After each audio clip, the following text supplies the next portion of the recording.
inscrevam-se no canal, deixem o seu gostei neste vídeo, deixem seus comentários com suas opiniões. Esta noite, abrimos as cortinas de veludo sobre um mundo com o qual a maioria de nós apenas sonha. A Gala Anual do Patrimônio Carioca, um evento deslumbrante no Copacabana Palace, na Avenida Atlântica, onde o dinheiro de linhagem e o poder de hoje colidem. Para o predador corporativo Jorge Cavalcanti, supunha-se que seria uma volta de vitória, uma apresentação pública com sua bela e jovem amante no braço, um insulto final e silencioso à esposa que ele havia descartado. Ele acreditava ter escrito o próprio final. O que ele nunca imaginou foi que sua esposa, Isabela, não apenas se apresentaria, mas chegaria com um homem cujo poder poderia devorá-lo por completo, pronta para escrever um novo e brilhante capítulo de sua própria vida. Esta não é apenas uma história de vingança, é a história do que acontece quando o maior ativo de um homem era a mulher que ele não soube valorizar. Acompanhem-nos enquanto vemos um império de ego, cuidadosamente construído, começar a desmoronar em uma única noite.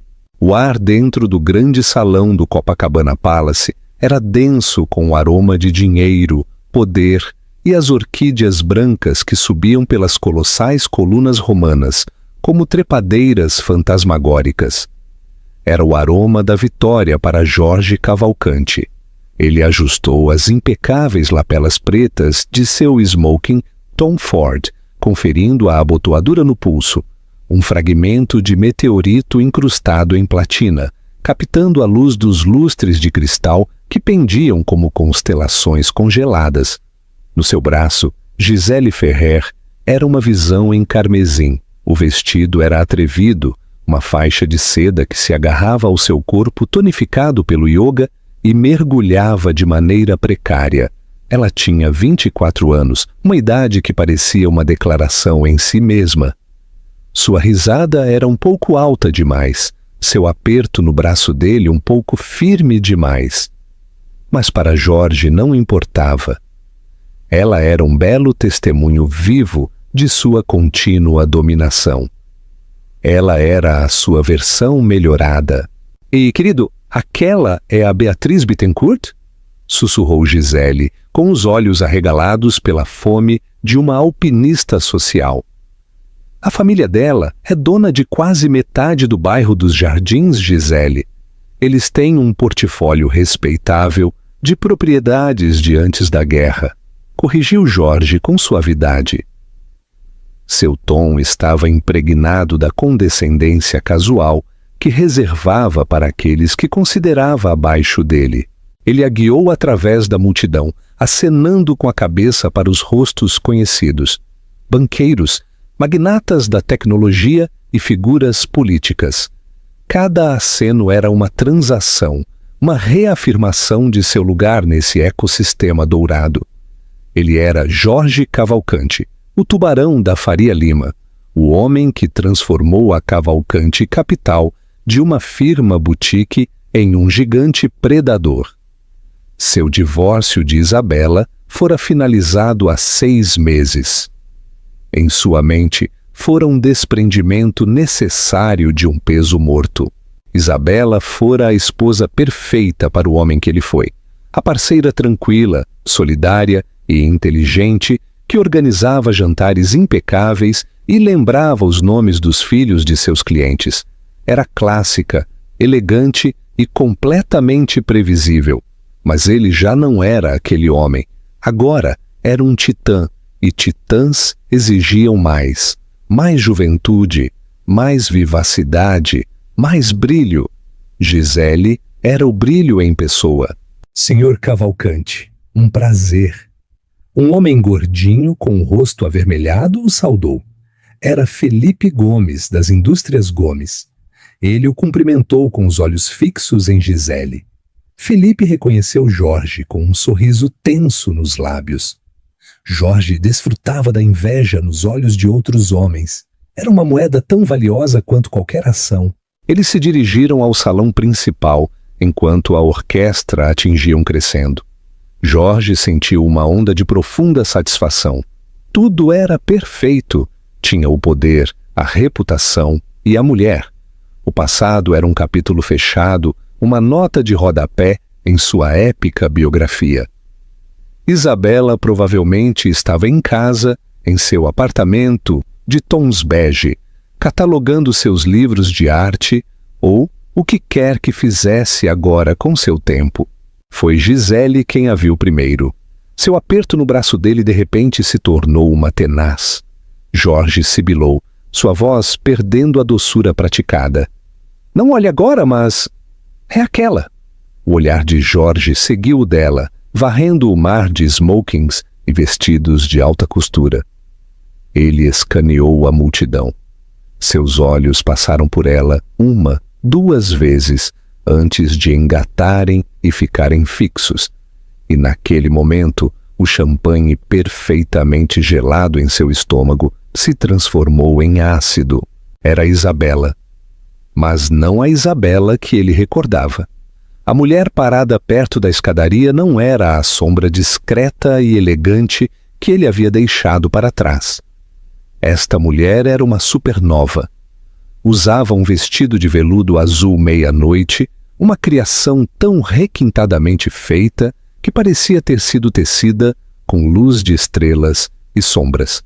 Era recatado para os padrões de Gisele, com mangas longas e gola alta, mas se moldava à sua figura de uma maneira que era mais sensual do que qualquer exibição de pele. Diamantes brilhavam em suas orelhas e garganta, não de forma ostensiva, mas com o fogo tranquilo e seguro de pedras antigas e importantes. Seu cabelo escuro, que costumava usar em um coque simples e elegante, estava penteado em ondas suaves que emolduravam um rosto que era luminoso. Não era apenas bonita, irradiava uma serenidade e confiança que eram completamente novas. Era um poder que não tinha nada a ver com ele. E então ele viu o homem cuja mão descansava possessivamente, mas com suavidade, na parte baixa das costas dela. Ele não o reconheceu a princípio. O homem era alto e esguio, com uma intensidade tranquila que parecia atrair a energia da sala para si em vez de projetá-la para fora. Usava um smoking simples e de corte impecável, sem acessórios chamativos, sem saudações ruidosas. Falava em voz baixa com Isabela, com a cabeça inclinada para a dela, exibindo um sorriso pequeno e genuíno em seu rosto, enquanto ela ria. Era uma risada que Jorge não ouvia há anos, leve, sem fardos e real. Quem é aquele com ela? Exigiu Jorge, com a voz num rosnado baixo. Gisele, que devorava as colunas de fofoca como café da manhã, soube instantaneamente. Oh, meu Deus! Exalou ela com uma mistura estranha de assombro e terror em sua voz. Jorge, aquele é o Adriano Dias. O nome aterrissou na sala opulenta, como uma detonação. Adriano Dias, o bilionário recluso da tecnologia. O homem que havia revolucionado a segurança de dados com sua empresa, a Aegis Dynamics. Era dinheiro novo, mas do tipo de dinheiro novo que deixava os velhos ricos nervosos. Era notoriamente reservado, raramente fotografado e quase nunca comparecia a eventos como esse. Era um fantasma, uma lenda, e estava ali parado, olhando para a ex-esposa de Jorge como se ela fosse a única pessoa em uma sala de 1000. Jorge sentiu um calafrio subir pela espinha. Supunha-se que isso não aconteceria. Supunha-se que Isabela desapareceria. Não se supunha que reapareceria no braço de um homem que poderia comprá-lo e vendê-lo 10 vezes, parecendo ter acabado de renascer das cinzas. A narrativa que ele havia elaborado tão cuidadosamente para a noite, seu debut triunfal, já estava começando a desmoronar. Para entender o choque de Jorge, era preciso entender a gaiola que ele construiu para Isabela. Uma gaiola tão belamente decorada que ela não havia percebido que as grades eram de aço. O casamento deles começara como uma sociedade. Ela era uma graduada em História da Arte com um olhar brilhante. Ele era um jovem analista, faminto, em uma firma de corretagem. Ele tinha a ambição, ela tinha a graça. Isabela suavizou suas arestas, ensinou-lhe qual talher usar, selecionou seu guarda-roupa e transformou seu modesto apartamento em um salão onde seus superiores se sentiam à vontade. Ela era sua arma secreta, a arquiteta de sua ascensão social. Você tem um gosto impecável, Izzy, ele dizia após um jantar de sucesso. Eles te adoraram. A esposa do Felipe Gomes ainda fala maravilhas do seu conhecimento sobre arte holandesa do século XVII. Ela sorria, satisfeita com sua contribuição. Acreditava que eram um time, Cavalcante e Rossi. Soava bem. Mas em algum momento, enquanto a estrela dele subia, o E. Rossi foi silenciosamente apagado. Ele se tornou Jorge Cavalcante e ela se tornou a Senhora Cavalcante, um acessório elegante de sua grandeza. O fim não começou com uma explosão, mas com 1000 silêncios e rejeições silenciosas. Izzy, vou trazer a diretoria de uma empresa que estou adquirindo para casa. Pode cuidar disso? Ele perguntava, sem esperar uma resposta. Ele parou de ver o trabalho dela.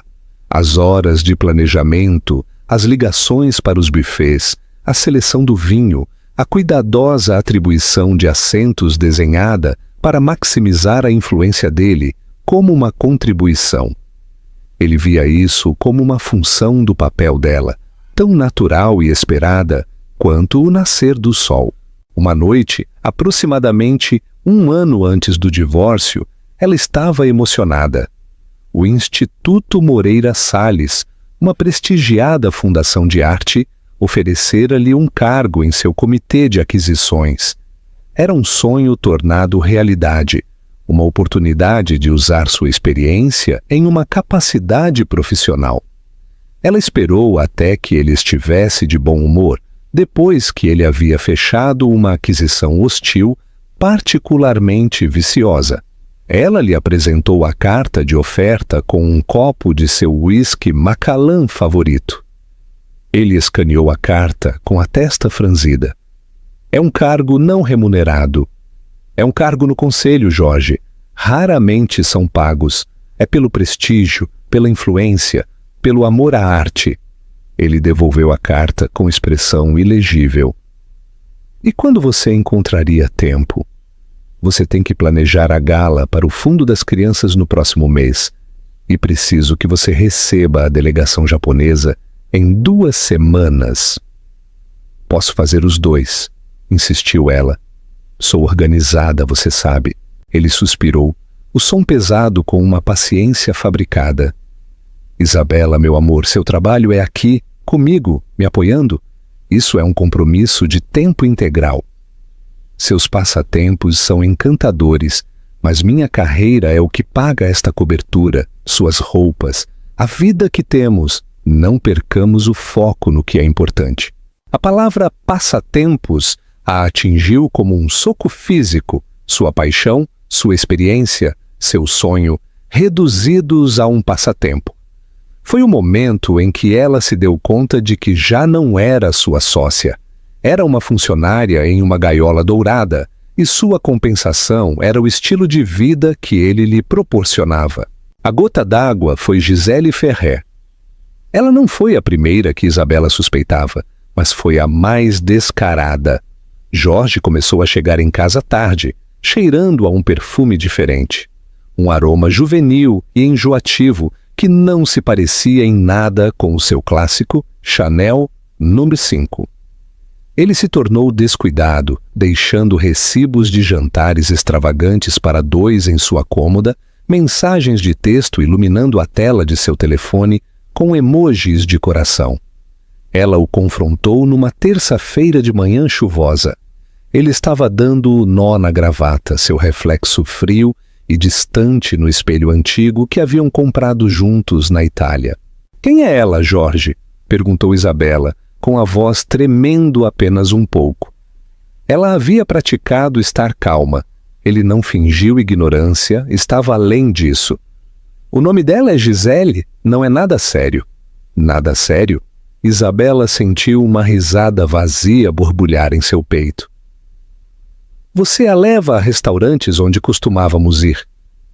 Comprou para ela uma pulseira Cartier, a mesma que me deu no nosso 5º aniversário. Ele se virou para enfrentá-la e não havia remorso em seus olhos, apenas irritação.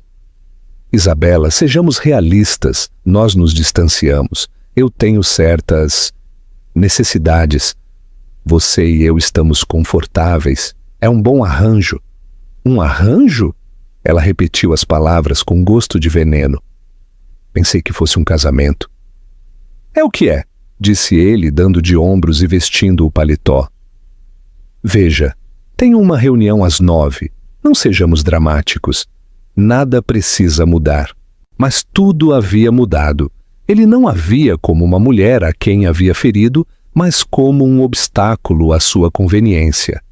Naquela noite, ela não chorou. Ligou para seu advogado. O divórcio foi rápido e cirurgicamente preciso. Jorge, esperando uma batalha emocional bagunçada, surpreendeu-se com a compostura dela. Ela não lutou pela cobertura na Avenida Atlântica, nem pela casa em Búzios. Ele lhe ofereceu um acordo generoso que considerou um paraquedas dourado para silenciá-la. Ela aceitou a quantia base estipulada no pacto antinupcial, um documento no qual ele havia insistido e que agora parecia uma bênção para ela. Não queria seu dinheiro de culpa. Tudo o que quero, disse ela ao advogado, são meus pertences pessoais, meus livros e a arte que adquiri pessoalmente para nossa coleção, especificamente o estudo de Rothko. Jorge riu quando seu advogado lhe transmitiu isso. O estudo de Rothko era uma peça pequena e despretensiosa que ele sempre considerou monótona. Deixou que ela levasse com prazer. Ele não entendeu que para ela a pintura não era sobre valor monetário, era sobre possuir algo cujo valor ele nunca poderia compreender. Era a primeira peça de sua vida que ela estava recuperando. No dia em que se mudou, ele estava em uma viagem de negócios em Hong Kong. Ela caminhou pelo apartamento silencioso e cavernoso, seus passos ecoando na vida que haviam construído. Olhou os móveis caros, a vista panorâmica da cidade, os objetos de uma vida perfeita, e não sentiu nada além de alívio. Não estava perdendo um marido. Estava escapando de um carcereiro. O mundo esperava que ela desmoronasse, que se tornasse uma trágica divorciada da alta sociedade. Em vez disso, desapareceu. Pegou o dinheiro do acordo, vendeu o estudo de Rothko a um colecionador privado por uma pequena fortuna. Seu valor havia quadruplicado, fato que Jorge desconhecia alegremente. E começou a construir. Não construiu uma nova vida social, construiu um novo eu. Reconectou-se com seus contatos no mundo da arte, não como a senhora Cavalcanti, mas como Isabela Rossi. E o mundo da arte, que valoriza a autenticidade e a visão, recebeu-a de volta com os braços abertos. Foi em um leilão de arte em Genebra que conheceu Adriano Dias. Ele não estava lá pelo espetáculo deslumbrante. Estava lá dando lances de forma anônima, através de um intermediário, por uma rara escultura de Giacometti. Ela estava lá assessorando um cliente. Terminaram em uma guerra de lances. Ela venceu. Depois, ele a encontrou na galeria. Não se apresentou como um bilionário. Simplesmente disse: "Você tem um olhar melhor que o do meu assessor. Viu o defeito na procedência que eu não vi?" Conversaram por horas sobre arte e paixão e a diferença entre preço e valor. Ele não se importava com o passado dela ou com quem ela fora casada. Estava fascinado por quem ela era, sua mente, sua perspicácia, sua força tranquila. O relacionamento cresceu, não sob o clarão dos flashes dos paparazzi, mas na tranquilidade dos museus, galerias privadas e conversas tarde da noite. Ele não tentou possuí-la. Ele a celebrou. Não a viu como um acessório. Viu-a como sua igual. Assim, quando Isabela parou naquela escadaria do Copacabana Palace, não foi um ato de vingança. Foi uma declaração de existência. Já não era um fantasma na história de Jorge Cavalcanti. Era a heroína da sua própria. E Jorge, olhando do outro lado da sala, mal estava começando a entender que terrível erro havia cometido ao subestimar a mulher que acreditava conhecer. O momento em que Isabela e Adriano começaram a descida pela grande escadaria foi o momento em que o centro gravitacional da gala se deslocou. Um silêncio caiu sobre a área imediata, uma sutil diminuição na cacofonia de conversas, enquanto as cabeças se viravam, não com a curiosidade descarada reservada para celebridades, mas com a respeitosa intriga reservada para o poder verdadeiro. Isabela movia-se com uma graça recém-descoberta. Não era apenas o vestido ou os diamantes. Era um prumo interno que irradiava para fora. Cada passo era deliberado, sereno. Não estava escaneando a sala em busca de aprovação ou reconhecimento. Sua atenção estava em Adriano. Sua expressão, uma mistura de afeto e diversão, enquanto ele lhe sussurrava algo ao ouvido. Jorge observava, congelado em seu lugar. Sentiu as unhas de Gisele se enterrarem em seu antebraço. "Todo mundo está olhando para nós?" sussurrou ela com a voz tensa de ansiedade. Mas eles já não estavam olhando para o atrevido vestido carmesim de Gisele. Estavam olhando para a tranquila majestade de Isabela. O casal ao pé da escadaria, Beatriz Bittencourt, a rainha da sociedade paulistana, e seu marido deram um sinal claro para o resto da sala. Beatriz, uma mulher cujo sorriso podia criar ou destruir uma temporada social, sorriu para Isabela, dando beijos no ar em ambas as bochechas com calor genuíno. "Isabela, querida, você está absolutamente deslumbrante. Esse vestido é uma obra-prima", declarou Beatriz, sua voz audível. E Adriano a manteve escondida de nós. "Que cruel! Beatriz, você sabe que prefiro a vida tranquila", respondeu Adriano. Sua voz, um barítono tranquilo e profundo, que contrastava bruscamente com o discurso entrecortado e agressivo de Jorge. Seu sorriso era genuíno. Mas Isabela insistiu que a causa da gala era importante demais para ser perdida. Adriano foi generoso o suficiente para garantir a nova escultura de Degas para o leilão da ala de arte contemporânea esta noite. Acrescentou Isabela com suavidade. Uma onda de murmúrios se espalhou entre os espectadores. A escultura de Degas era a joia da coroa do leilão beneficente da noite, uma peça tão rara que sua aquisição havia sido o tema de conversa no mundo da arte durante meses. O benfeitor fora anônimo. Até agora. Jorge sentiu um músculo de sua mandíbula se contrair. Ele havia doado uns miseráveis 50 mil reais para a gala, uma quantidade calculada para um máximo de crédito em relações públicas, com um mínimo de impacto financeiro. Adriano Dias havia doado uma obra-prima de vários milhões de reais e nem sequer havia buscado o crédito por isso até este mesmo momento. Era uma jogada de poder tão sutil e tão potente que fez a própria postura de Jorge parecer infantil. "Gisele", ele arquejou com a mente acelerada. "Jorge, isso é, já sei o que é", disparou Jorge, sua compostura se partindo. Ele precisava recuperar o controle da narrativa. Endireitou a gravata, colocou um sorriso predador e começou a guiar Gisele em direção a eles. Era um movimento nascido de pura arrogância destilada. Ele o enfrentaria de frente. reduziria Isabela novamente à sua ex-esposa, uma mulher com um novo benfeitor afortunado. Enquanto se aproximavam, o olhar de Adriano encontrou o de Jorge por cima da cabeça de Isabela. Não havia malícia em seus olhos, nem um desafio aberto. Havia algo muito mais desconcertante, uma indiferença total. Era o olhar que um leão daria a um mosquito zumbindo. Isabela se virou quando se aproximaram, sua expressão serena solidificando-se em uma máscara de fria neutralidade. Seus olhos, que uma vez contiveram amor, depois dor, agora não tinham nada para ele absolutamente. Foi esse vazio o que o atingiu mais do que qualquer olhar de ódio.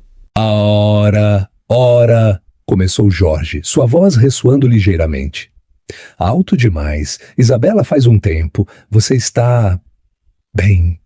Deixou que seu olhar a percorresse com a intenção de ser possessivo, um lembrete de sua história compartilhada. Acabou sendo um gesto lascivo.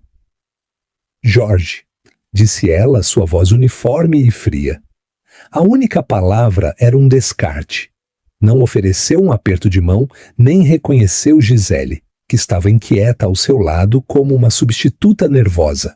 Adriano, no entanto, virou a cabeça ligeiramente para olhar Gisele, depois de volta para Jorge. Ele também não ofereceu a mão. Cavalcante, disse ele, seu tom tão plano e duro quanto granito. Ele sabia exatamente quem era Jorge. O círculo social ao seu redor ficara em silêncio, observando o drama que se desenrolava com uma alegria apenas dissimulada. Isso era melhor que a orquestra, mais fascinante que a arte. Jorge, desesperado por reafirmar sua relevância, fez um gesto desdenhoso em direção a Adriano. Vejo que você tem estado ocupada, Izzy. Não te achava do tipo tecnológico. O uso do antigo apelido era uma provocação deliberada, uma tentativa de arrastá-la de volta à caixa que ele havia feito para ela. Antes que Isabela pudesse responder, Adriano respondeu por ela, sua mão nunca deixando as costas dela. Isabela tem uma apreciação por tudo o que é brilhantemente projetado, disse ele com os olhos fixos em Jorge. Seja uma pintura do século XVII ou um algoritmo de criptografia quântica, é uma qualidade que requer uma certa profundidade de percepção. O insulto foi tão agudo, tão elegantemente pronunciado, que tardou um momento para que seu impacto total fosse assimilado. Estava chamando Jorge de um tolo superficial diante das pessoas mais influentes da cidade. Gisele, sentindo o peso esmagador do momento, decidiu intervir. Foi um erro catastrófico. Estendeu a mão para Isabela com um sorriso frágil. Sou Gisele Ferrer. É um prazer finalmente conhecê-la. Ouvi tanto sobre você.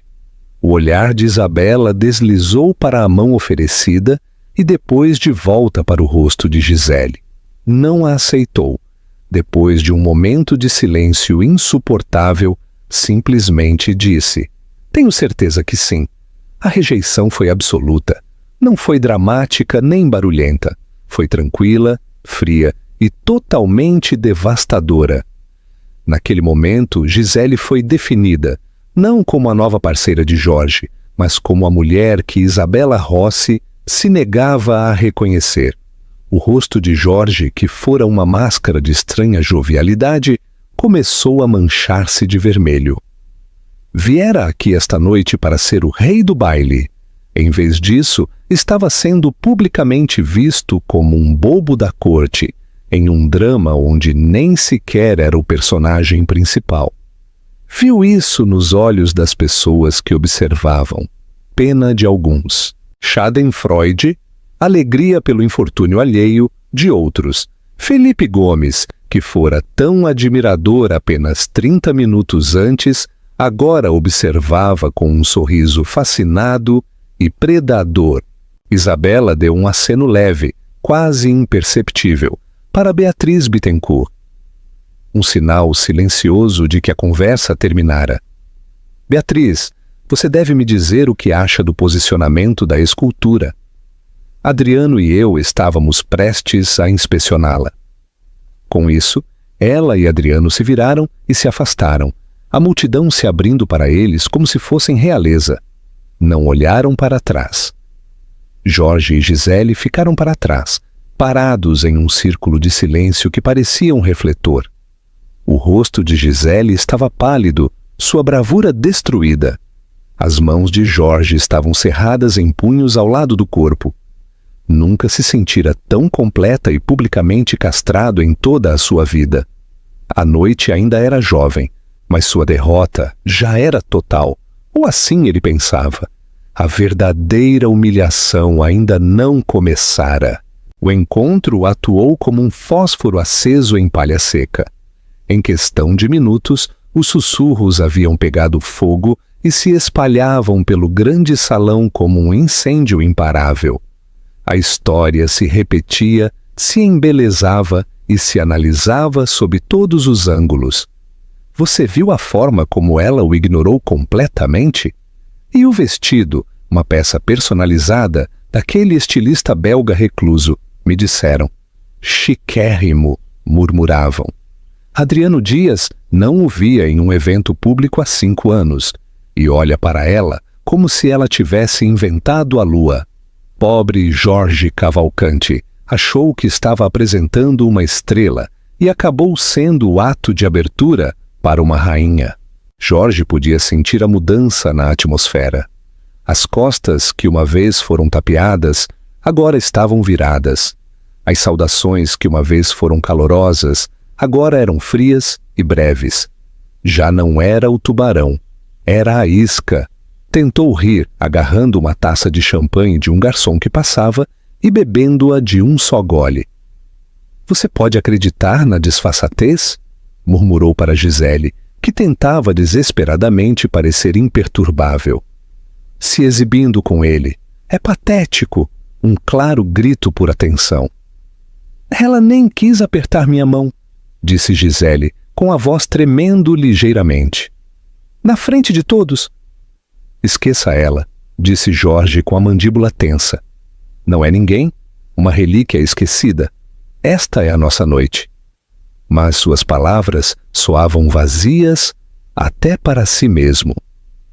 Mirou Isabela e Adriano do outro lado da sala. Não estavam se exibindo nem trabalhando a multidão. Estavam absortos em conversas tranquilas, atraindo as pessoas para eles.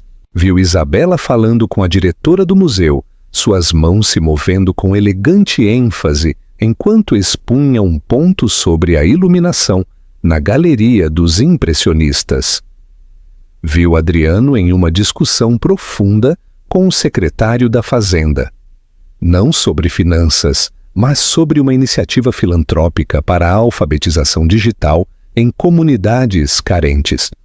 Não apenas assistiam à gala, eram parte do seu tecido, entretecidos na própria tapeçaria do poder na sala, enquanto ele e Gisele eram meros fios chamativos, de repente parecendo baratos e fora de lugar. A noite se prolongou em uma tortura em câmera lenta para Jorge. Durante o jantar, foi sentado em uma mesa longe do estrado central, uma clara degradação social. Seus companheiros de mesa eram jogadores menores, bajuladores que ainda o orbitavam, mas sua adulação agora parecia desesperada e patética. De seu assento, tinha uma vista clara da mesa principal, onde Isabela sentava-se entre Adriano e o prefeito do Rio.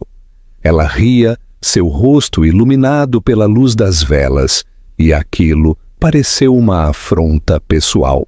Desesperado para se reafirmar, Jorge cometeu um erro tático. Durante uma pausa na conversa em sua mesa, viu um velho conhecido, um jornalista chamado Miguel Salcedo, que escrevia uma poderosa coluna financeira para o jornal Valor Econômico, passando por ali. "Miguel, vem aqui, velho cão!" gritou Jorge, sua voz um pouco alta demais pelo champanhe. Salcedo aproximou-se com cautela, seus sentidos de jornalista claramente em alerta. Jorge tendo uma boa noite? Fantástica, mentiu Jorge. Pensando no meu próximo grande movimento da Cavalcante Capital, está mais ágil e mais cruel do que nunca desde que otimizei minha vida pessoal.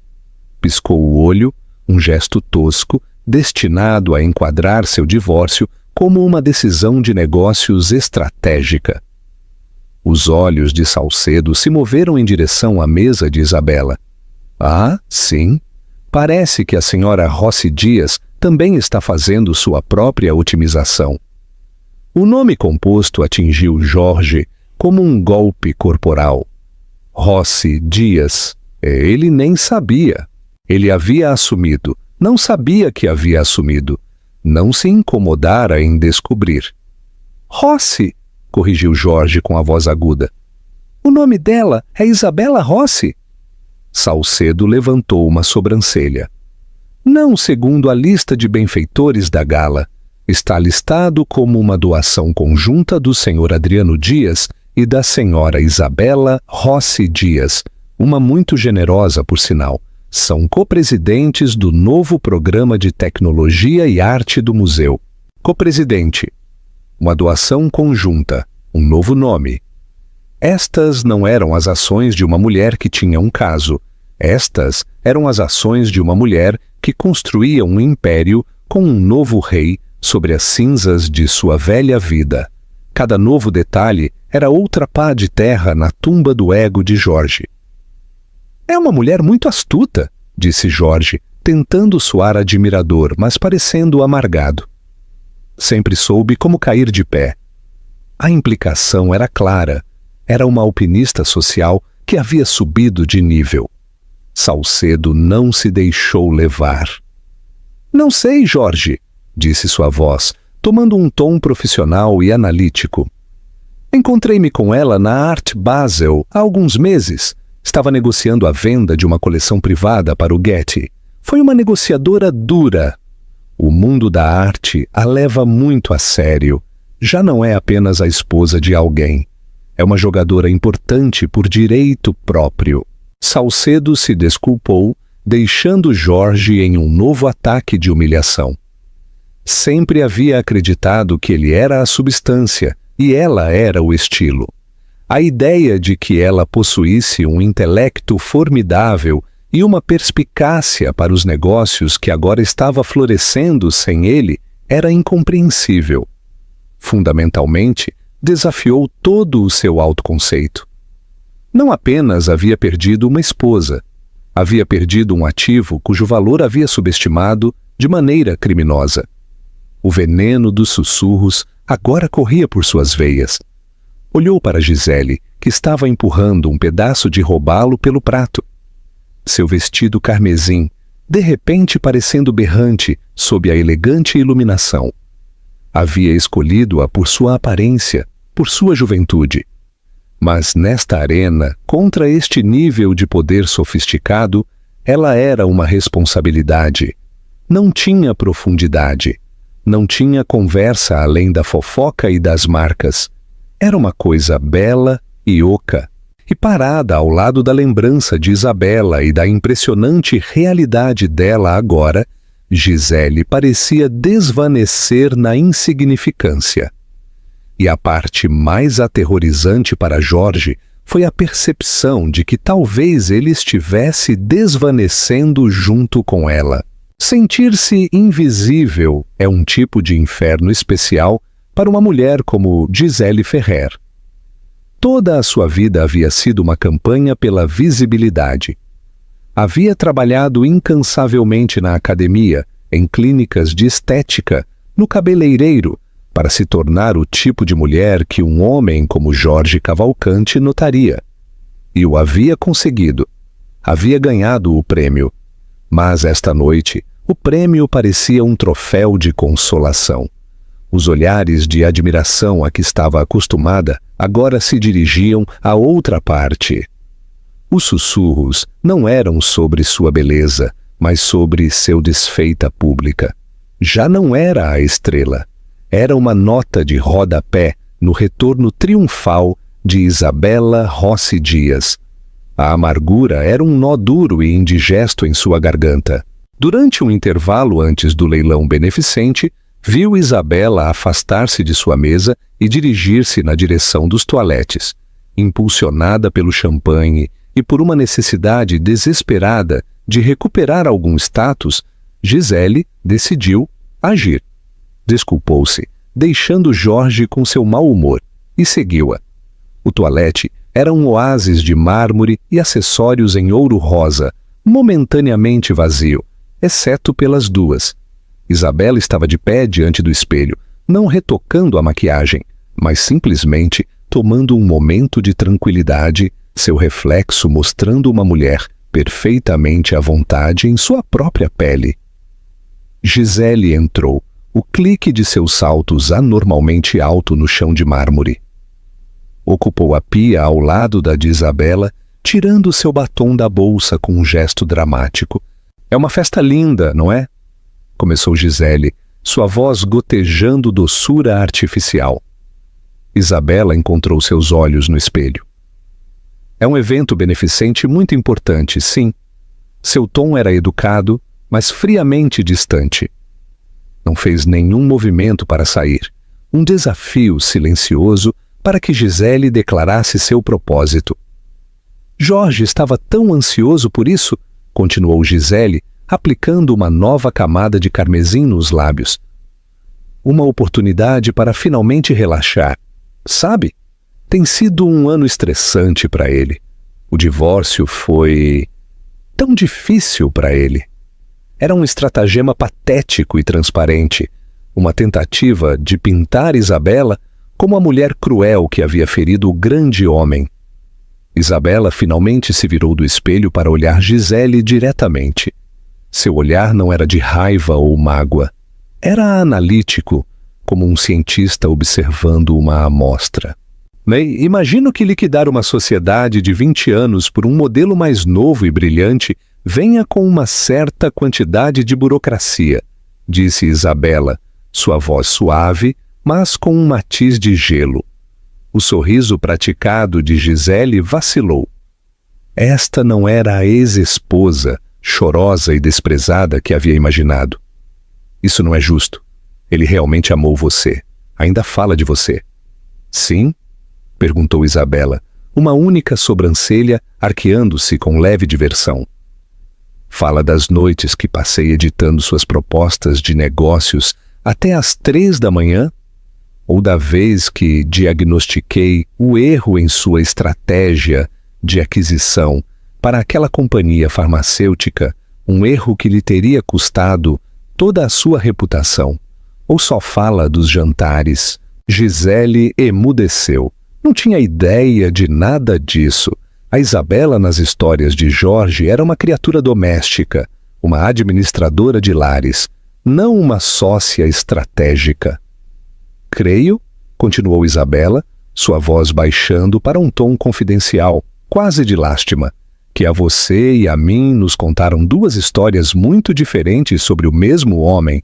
Sua história é, estou certa, muito romântica. A minha é um conto de advertência." Deu um passo mais perto e Gisele instintivamente deu um passo atrás. Isabela não era ameaçadora, mas a pura força de sua presença era avassaladora. "Deixe-me dar um conselho, de mulher para mulher. Homens como Jorge não têm sócias, têm ativos, e os ativos são administrados, polidos, exibidos e eventualmente são liquidados quando já não cumprem sua função principal. Neste momento, sua função é fazê-lo sentir-se jovem e poderoso. Mas a juventude desvanece e o tipo de poder dele é precário.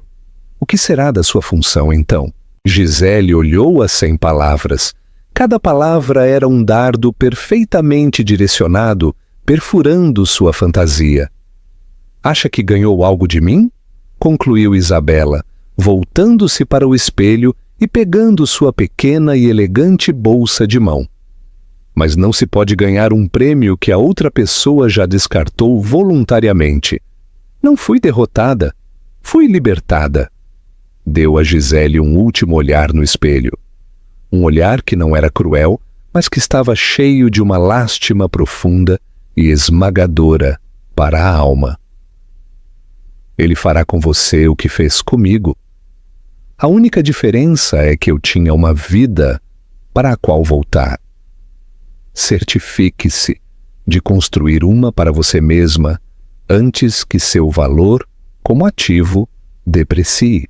Com isso, Isabela saiu do toalete, deixando Gisele sozinha no silêncio de mármore. O batom carmesim de repente parecia uma ferida em sua cara pálida.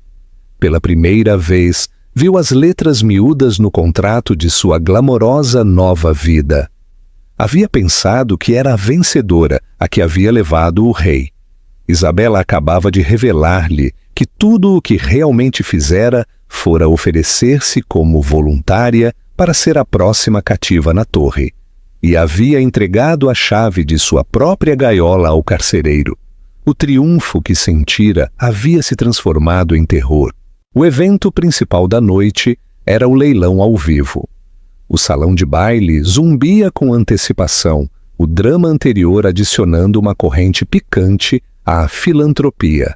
O leiloeiro, um homem com língua de prata e um dom para abrir as carteiras dos ricos, estava em plena forma.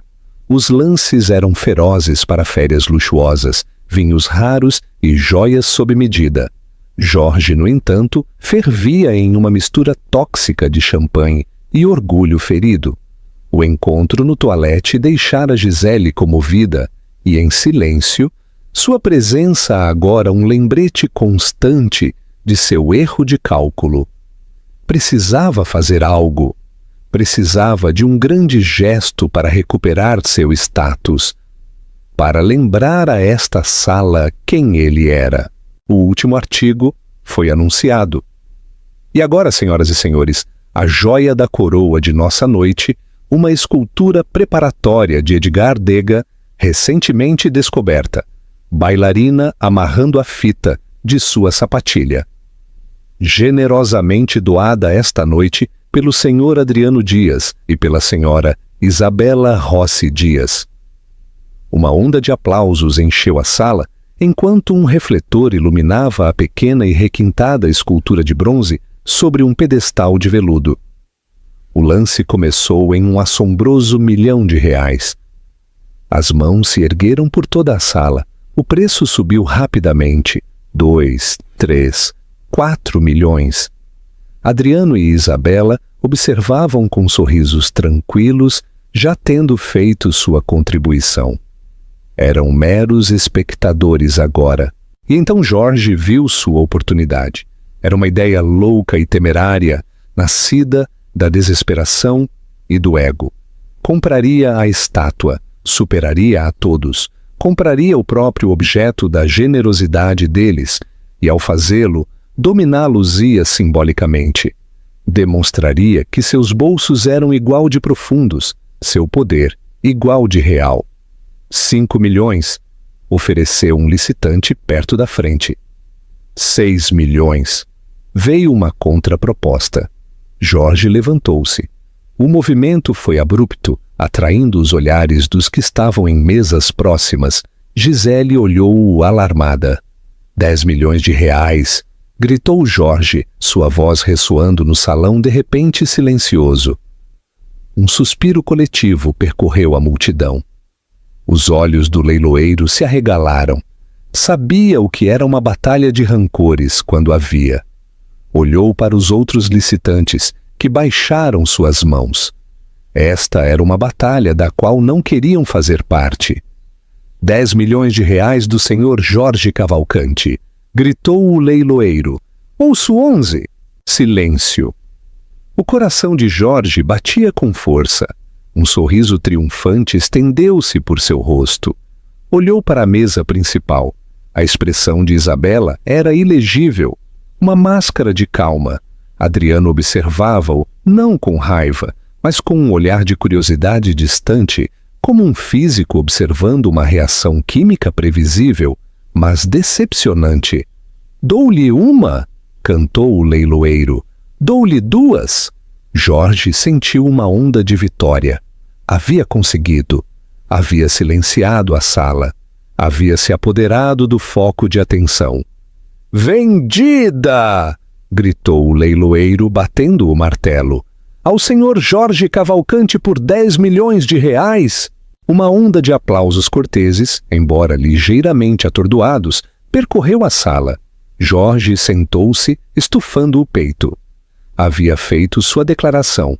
Ainda era um jogador. Havia convertido seu grande gesto em seu próprio triunfo. O diretor do museu subiu ao palco para agradecer a todos. Que noite incrível! E que oferta final tão espetacular!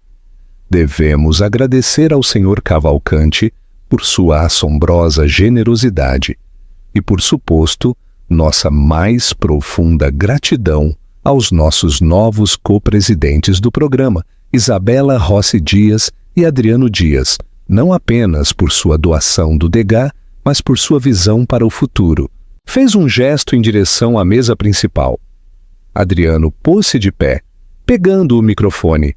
Jorge recostou-se em sua cadeira, pronto para suportar um discurso aborrecido. "Obrigado", começou Adriano, sua voz tranquila, atraindo uma atenção instantânea.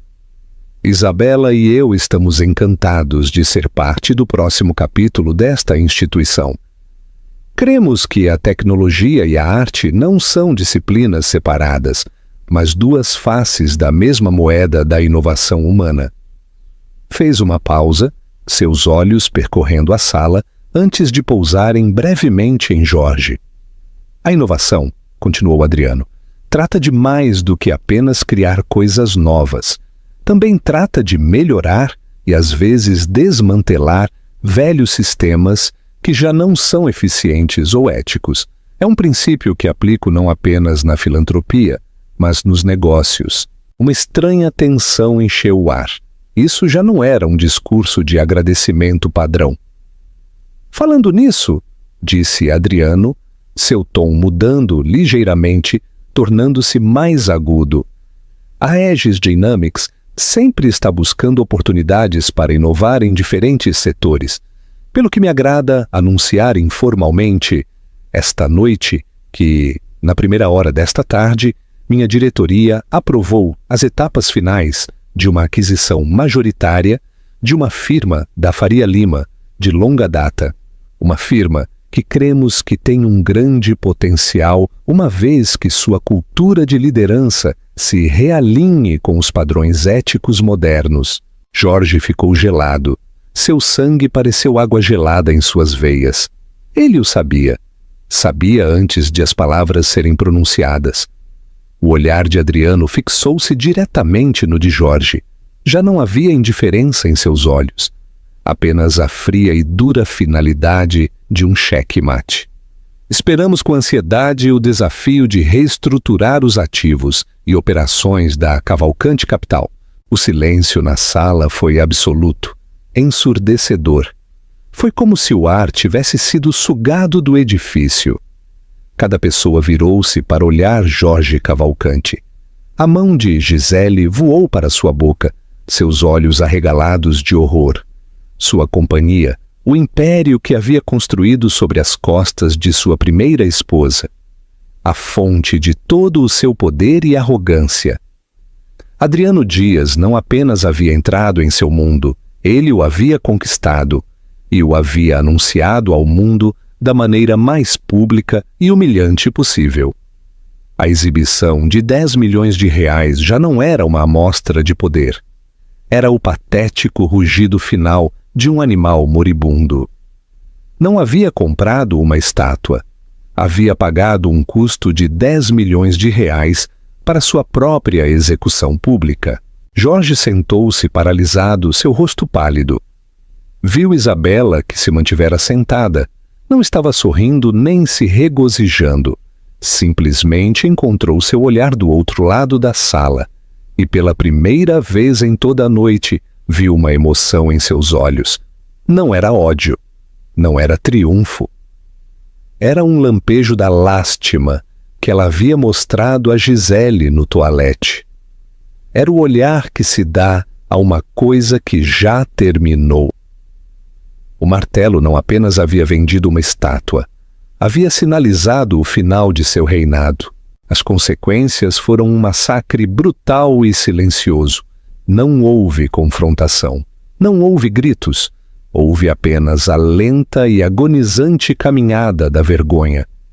Jorge ficou congelado em sua cadeira enquanto a gala começava a dissolver-se ao seu redor. As pessoas evitavam sua mesa como se fosse radioativa. Os poucos que encontraram seu olhar desviaram o seu rapidamente. Suas expressões, uma mistura de lástima e medo, estavam se distanciando dos restos. O mercado financeiro é um cemitério e ninguém para perto de uma fera recém-ferida. Gisele foi a primeira a mover-se. Pôs-se de pé. Seu vestido carmesim uma mancha de sangue na luz tênue. Olhou para Jorge, seu rosto uma máscara de fria fúria e terror. A fantasia não apenas havia terminado, havia sido incinerada. O homem a quem se havia unido era um meteoro em queda. Tolo, sussurrou, as palavras venenosas e cruas. Um completo tolo. Não esperou uma resposta. Virou-se e fugiu, sem sequer incomodar-se em recolher seu xale, abrindo caminho entre a multidão que se dispersava e desaparecendo na noite. Sua liquidação havia chegado antes do que até Isabela havia previsto. Lentamente, mecanicamente, Jorge pôs-se de pé. Sentiu 1000 pares de olhos sobre ele, embora ninguém o olhasse diretamente. A caminhada em direção à saída foi a mais longa de sua vida. Cada passo era uma nova humilhação. A grandeza do grande salão agora parecia zombar dele, seu espaço cavernoso amplificando sua solidão. Ao chegar à entrada, viu-os. Isabela e Adriano esperavam seu carro sob o pórtico. Não falavam, mas mantinham-se em um silêncio confortável e poderoso. Um Bentley preto, sob medida, discreto e impossivelmente elegante, parou na calçada. Seu motorista, um profissional em um terno escuro, abriu-lhes a porta. Adriano ajudou Isabela a entrar, sua mão suave no braço dela. Antes de entrar, ele mesmo levantou a vista e viu Jorge parado ali, um fantasma no banquete. Por um momento, seus olhos encontraram-se através do asfalto molhado da Avenida Atlântica. Adriano deu-lhe um pequeno, quase imperceptível aceno de cabeça.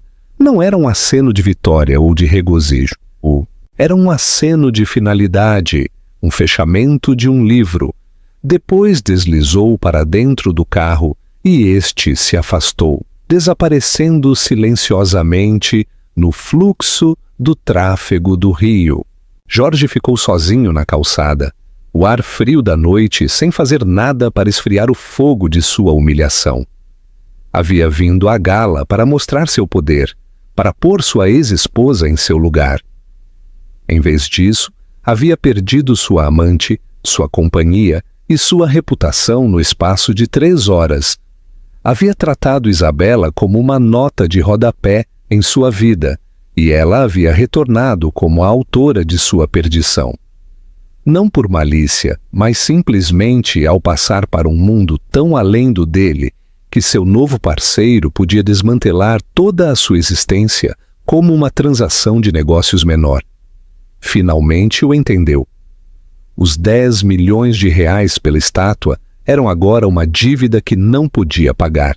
Suas linhas de crédito seriam congeladas pela manhã. Sua diretoria já se teria posto contra ele. Não apenas estava arruinado, estava apagado. Do outro lado da cidade, o Bentley movia-se suavemente. Isabela olhou pela janela para as luzes da cidade, que agora via com novos olhos. Adriano aproximou-se e tomou sua mão. — Você está bem? Perguntou, sua voz suave. Ela virou-se para ele, um sorriso lento e genuíno estendendo-se por seu rosto. Era um sorriso livre dos fantasmas do passado, um sorriso cheio da promessa do futuro. — Estou mais do que bem, disse sua voz clara e forte. Apertou a mão dele. A noite não fora por vingança. A vingança era uma coisa amarga e corrosiva. Isto era algo mais limpo, mais puro. Era justiça. Era o universo reequilibrando suas balanças. Jorge não havia sido destruído por um complô grande e vingativo. Havia sido destruído por sua própria arrogância, por sua incapacidade de ver o valor no que tinha e o poder no que havia descartado. Havia construído seu castelo sobre areia, e esta noite a maré finalmente havia chegado. Isabela Rossi já estava navegando em uma corrente nova e mais forte em direção a um horizonte que Jorge Cavalcanti nunca alcançaria. Assim cai a cortina sobre o império do ego de Jorge Cavalcanti, um mundo construído ao diminuir os outros, apenas para ser desmantelado pela força tranquila da única pessoa que ele pensou que havia apagado. Esta história é mais que um simples conto de um espetacular castigo em uma gala glamourosa. É um poderoso lembrete de que o verdadeiro valor de uma pessoa nunca se define por com quem está, mas por quem é. A vitória final de Isabela não foi ver Jorge cair. Foi sua própria ascensão. Foi construir uma vida tão plena e autêntica que a queda dele se tornou pouco mais que um eco distante. O que vocês acham que é a forma mais poderosa de vingança? Um triunfo público ruidoso ou o sucesso tranquilo de uma vida bem vivida? Deixem-nos saber seus pensamentos nos comentários. Já presenciaram alguém subestimar completamente a pessoa errada? Adoraríamos ouvir suas histórias. Se sentiram cativados pela jornada de Isabela, de esposa esquecida a braço direito, por favor, deem um gostei neste vídeo. Compartilhem com alguém que ame uma história de empoderamento e justiça. E certifiquem-se de clicar no botão de se inscrever e ativar as notificações. Temos muitas mais histórias como esta para compartilhar, onde os subestimados encontram sua voz e recuperam seu poder. Obrigado por ouvir.